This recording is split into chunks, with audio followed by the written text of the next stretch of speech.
The roar of dragons could be heard across the regions of the Old Kingdom that existed a very long time ago. They flew through the air, their wings creating shadows over huge kingdoms and old woods as they flew across the landscape. In ancient days, dragons and humans coexisted together, not as masters and creatures but as partners in an era of wonder. Dragons and people lived side by side. On the other hand, time, as it so often does, shattered even the most firm of relationships. Legends began to circulate about the age of dragons, and the magnificent monsters started to vanish along with them. Some people believed that the dragons simply became dissatisfied with the battles and conflicts that were taking place amongst humans and made the decision to withdraw to the most remote parts of the planet. Others who were afraid of their power felt that they were being chased down and destroyed by others who feared them. No matter what caused their disappearance, the dragons had vanished, taking with them the magic and the sense of togetherness that had formerly kept the kingdoms together.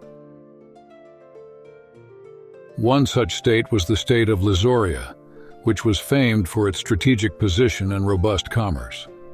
It was a nation of unparalleled riches and power across the whole globe. The city of Seagate, which was the capital and a major port, was located on the western shore of the continent, at the point where the Great Sea meets the center of the continent.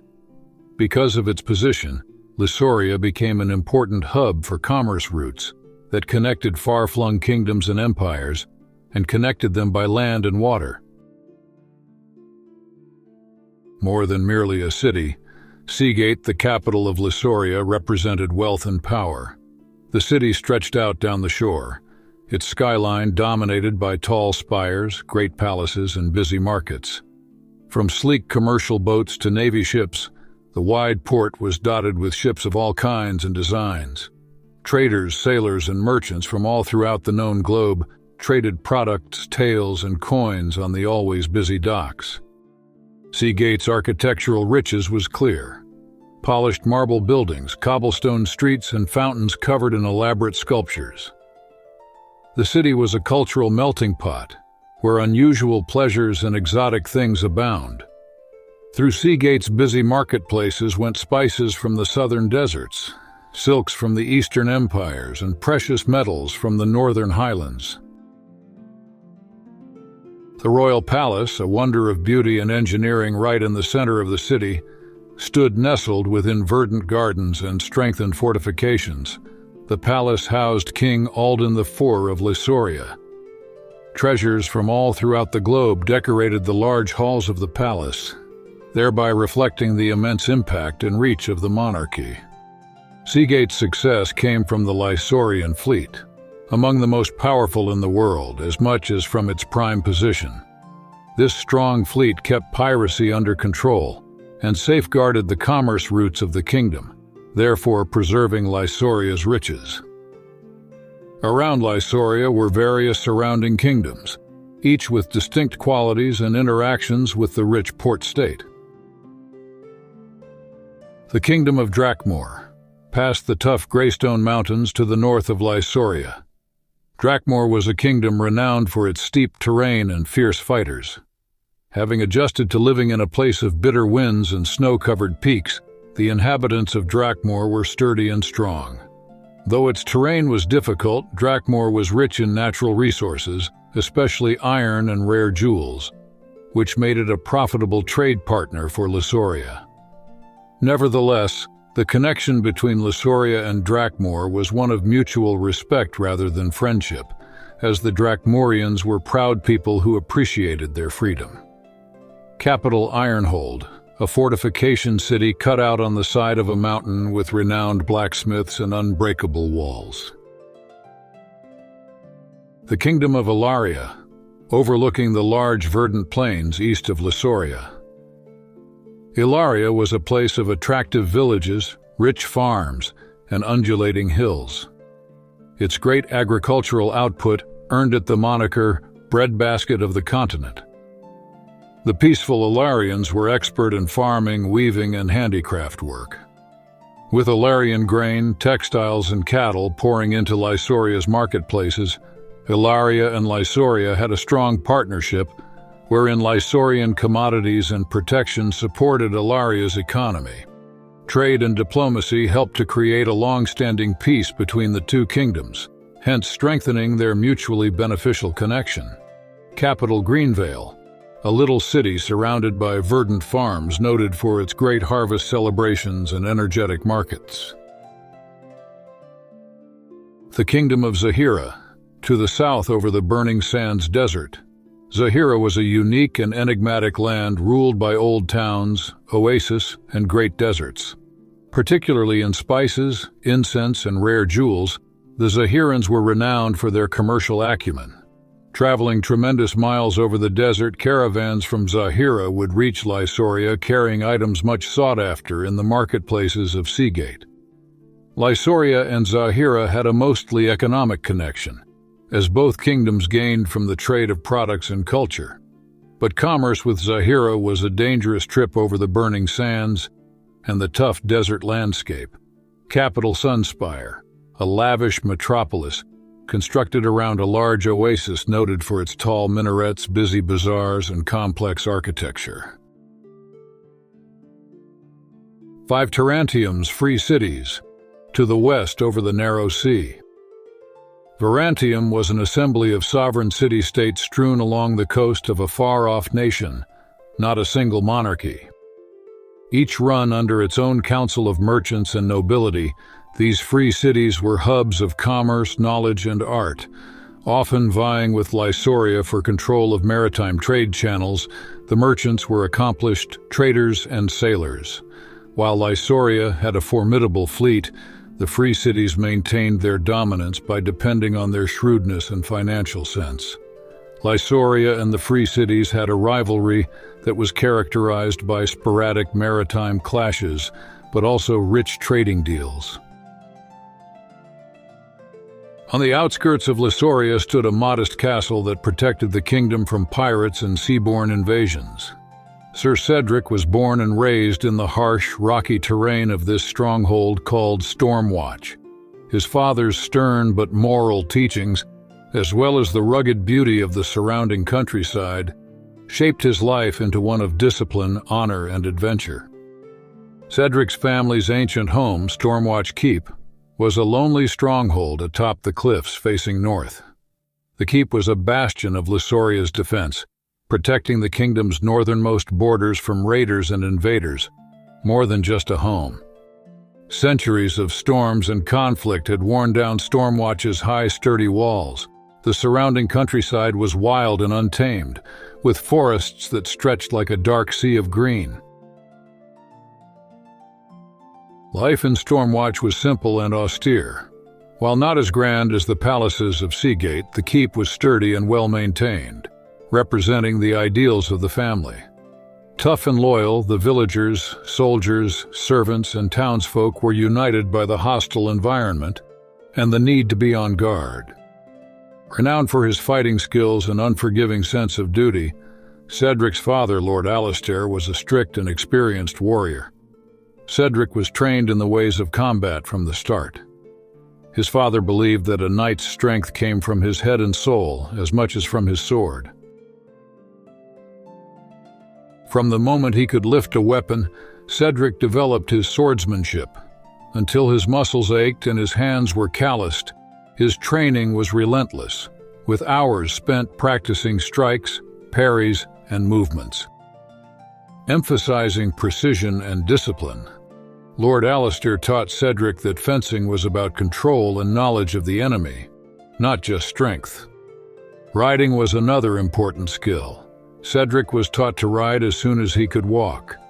Built for speed and endurance, Stormwatch horses were suited to the rugged terrain of the northern lands. From forests to steep slopes and dangerous rock routes, Cedric knows how to ride a horse in any situation. Rather than being a means of transportation, his father advised him to think of a horse as a friend, an ally in war. In addition to physical development, Cedric's training includes the study of strategy and tactics. Pointing out the inherent defenses of the terrain and describing how to use Stormwatch's upper battlements to his advantage in battle, Lord Alistair often carried Cedric up the high battlements. Cedric gained a thorough understanding of combat, delving into the history of major conflicts and the tactics of famous leaders. Most importantly, Cedric was instructed in the code of chivalry, a set of ideals that included honor, loyalty, courage, and respect for friend and foe alike. His father drummed into him that a knight's word is his bond, and that even at great personal sacrifice, true strength comes from defending the helpless and upholding justice. Although Lord Alistair was brave and capable, the family was not spared the political and financial troubles that plagued many of the noble houses of Lysoria. Over time, Lord Alistair ran up debts for the upkeep of the keep and its garrison, as well as for the defense of the northern border. Unfortunately, Duke Roderick, the king's strong and cunning brother, was the only one owed these debts. The time came to settle his debts when Lord Alistair died. Duke Roderick seized the chance to demand the keep as collateral. Unable or unwilling to intervene, the king allowed the takeover to continue. Stormwatch Hold, the home where Cedric had lived his entire life, was thus taken from him. Cedric was left with only his father's sword, armor, and horse as the castle and lands disappeared. His title was all that remained of his old life, but it meant nothing without the wealth or lands to support it. Cedric embarked on a mission to procure funds and restore his family's reputation, relying solely on the abilities and principles that his father had imparted to him. He donned his armor, which was worn but in perfect condition, and featured the Stormwatch emblem of a silver wolf against a tempestuous sky. He then seized his father's sword, an exquisitely crafted weapon that had been handed down in the family for centuries. With this, he embarked on his voyage as a knight-errant, offering assistance to those who were in need. Cedric upheld the rules of chivalry his father had taught him, despite the hardships he faced. He refused to become a hired knight who fought only for money. Instead, he sought factors that matched his ideals. Greyhaven, a town renowned for its lively markets and boisterous taverns, was the destination of Sir Cedric's arrival after months of meandering. Greyhaven, which was located at the intersection of numerous significant trade routes, was a nexus of adventurers, merchants, and travelers.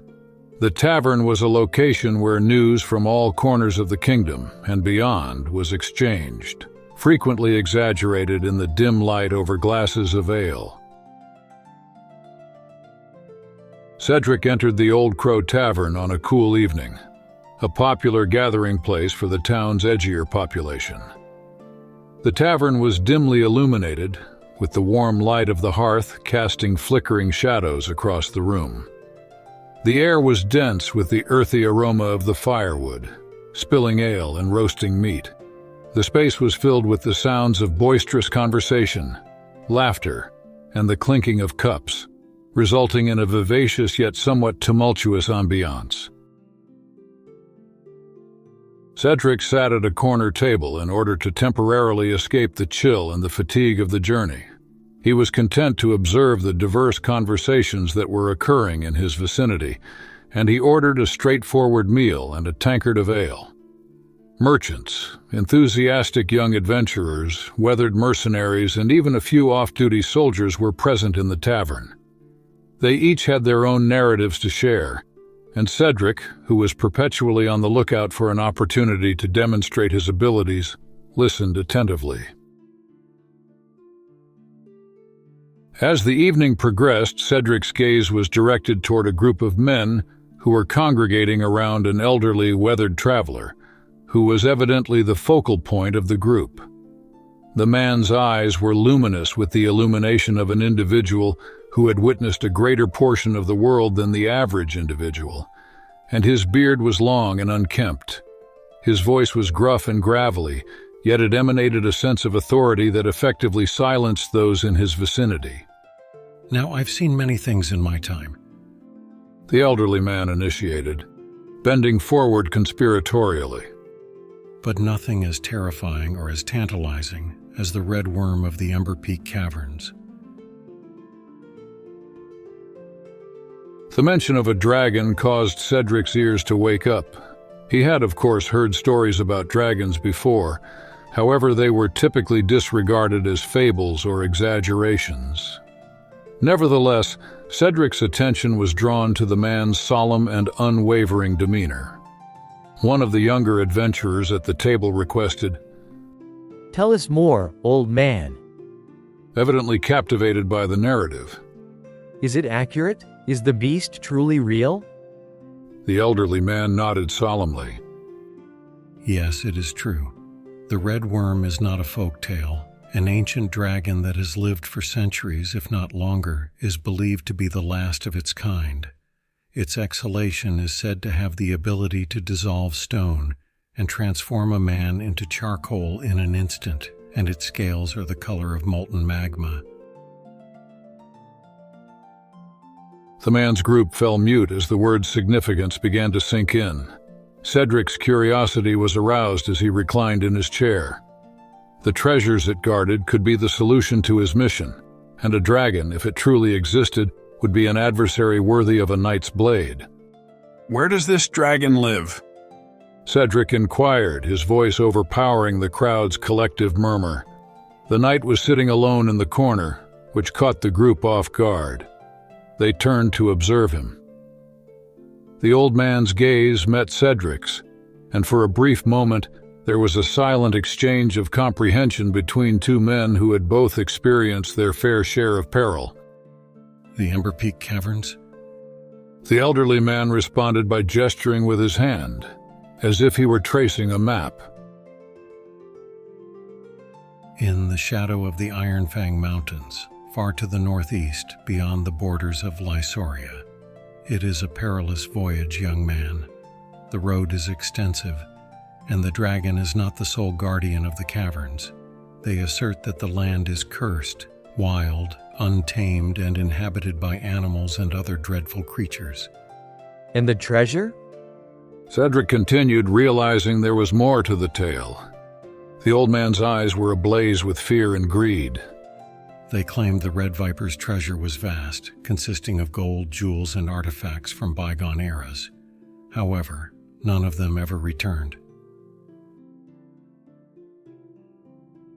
The crowd was gripped by the weight of the story, and the tavern fell into a grim silence. The older, more experienced men shook their heads and muttered about the folly of seeking such danger, while some of the younger men exchanged anxious glances. Cedric's pulse pounded with anticipation, however. This was no ordinary treasure. This was an opportunity to restore his family's honor, restore his reputation, and perhaps atone for the wrong that had been done to him. The potential rewards were substantial, as were the dangers. The Red Viper's tale faded into the background as the night wore on, and the tavern patrons gradually returned to their own conversations. However, the tale lingered in Cedric's mind, consuming him like a raging fire. He knew he must find the Amber Peak Caverns to confront the dragon and claim the treasures held within its lair. One of the most difficult experiences of Sir Cedric's life was the journey to Amber Peak Cavern. The journey was both long and dangerous, taking him through uncharted territory that few were willing to traverse, far beyond the borders of Lysoria. The landscape became increasingly hostile as he traveled north. The fertile plains of Lysoria gave way to rocky highlands, vast forests, and eventually the rugged peaks of the Iron Fang Mountains. The terrain became increasingly difficult to navigate on a daily basis. Narrow paths wound precariously along the edges of chasms, and loose rocks cascaded into deep ravines below. The wind howled like a choir of spirits, and the air grew thin and cold, piercing Cedric's armor. They spent the nights in makeshift camps with only a small fire to keep out the intrusion of darkness and wild creatures. Cedric persevered despite the odds, motivated by the prospect of redemption and the legends of the dragon's horde. Along the way, he encountered dangers including outlaws, coyotes, and strange, shadowy creatures that seemed to materialize from the mountains themselves. However, none of these obstacles could stop him. His determination was as unyielding as the mountains that surrounded him. Finally, Cedric reached the foot of Ember Peak, a lonely, towering mountain shrouded in perpetual fog, after what seemed like an eternity of climbing. The entrance to the cave, a vast chasm of darkness that seemed to swallow all light, lay at its base. The air was thick with the eerie silence of a place untainted by time and the scent of sulfur. Entrance to the lair. Cedric entered the cave with his sword drawn, his senses sharpened, every muscle in his body tense. It was pitch black inside, the only source of illumination coming from the faint, unearthly glow of the strange crystals that had been implanted into the walls. The cavern was vast, more like a maze than a simple canal, with winding passages that seemed to twist and turn endlessly. Cedric observed the true nature of the cave as he delved deeper, including the unmistakable smell of death, the piles of bones, and the scorch marks on the walls. It was obvious that this was no typical cave. It was the home of a dragon. The ground was littered with the skeletons of unfortunate adventurers and other creatures, their bones gnawed clean. Some skeletons still clutched rusty weapons or broken shields. He persisted, his heart pounding in his chest. The silence was oppressive, broken only by the occasional tremor from deep within the mountain and the distant sound of trickling water. He felt as if he was being watched, as if the weight of unseen eyes were pressing down on him. After hours of wandering through the labyrinthine tunnels, Cedric eventually entered a massive chamber with a ceiling so high it was obscured by darkness. The terrain was uneven, littered with extra bones and broken armor, a grim reminder of those who had come before him. Noticing in a dark corner eyes glowed with an ancient, sinister intelligence, its scales a deep red, reminiscent of the embers of a dying fire. The dragon was significantly larger than any creature Cedric had ever encountered. Its wings were folded at its sides, and its tail gently swung and unfurled in anticipation. The dragon's eyes suddenly locked on him, and it let out a roar that shook the cavern to its core. The sound was a primal rumble that spoke of fire and destruction, deafening. Realizing that this would be the most significant battle of his life, he decisively raised his sword. The fight began with an intensity unmatched by any of Cedric's previous encounters. The dragon's tail lashed out like a whip, and its massive claws swung at him with astonishing speed for a creature of its size. His sword struck the dragon's scales, sending flying sparks flying, but it found no traction as it dodged and parried. He narrowly avoided the searing torrent of flame that was the dragon's breath, which scorched his armor and set his hair ablaze. Cedric gave it his all, using every ounce of the honed skill and training he had acquired over the years. He aimed for the dragon's eyes and struck at its lower belly, where the scales were thinnest. The creature was unyielding, however, its strength seemingly limitless. There was no apparent advantage to either fighter as the battle continued to escalate. Both man and beast froze, their breathing heavy and the air between them thick with tension after what felt like hours. Cedric, who was exhausted and barely able to stand, was stunned when the dragon abruptly stopped its attack. The dragon raised its head and, to his surprise, began to speak. "That's enough." The dragon growled, his voice deep and resonant, echoing through the cavern like a distant thunderstorm.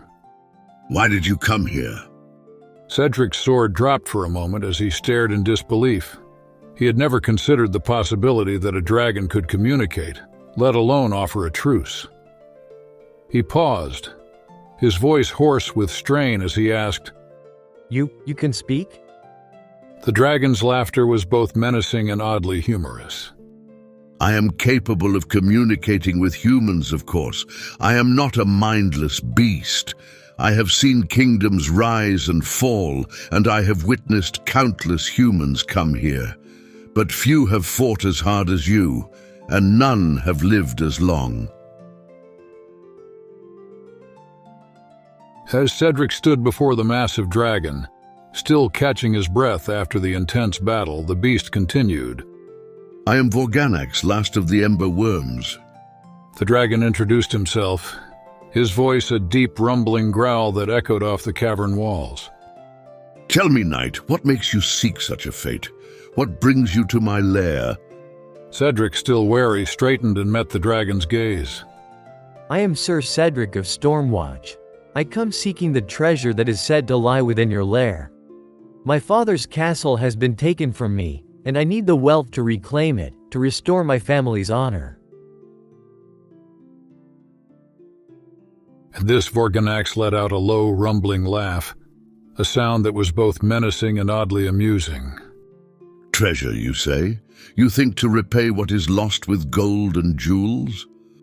Cedric frowned, feeling a knot of disappointment tighten in his chest. So I was told. They said your treasures were vast, filled with treasures beyond imagining. I thought. His voice trailed off as doubt crept into it. Vorganax's laughter died down, and he looked at Cedric with a knowing look. There is no treasure here. Look around, man. Tales of untold riches are just that, tales. Here lie the remains of those who sought such treasures, their bones left to rot in the darkness.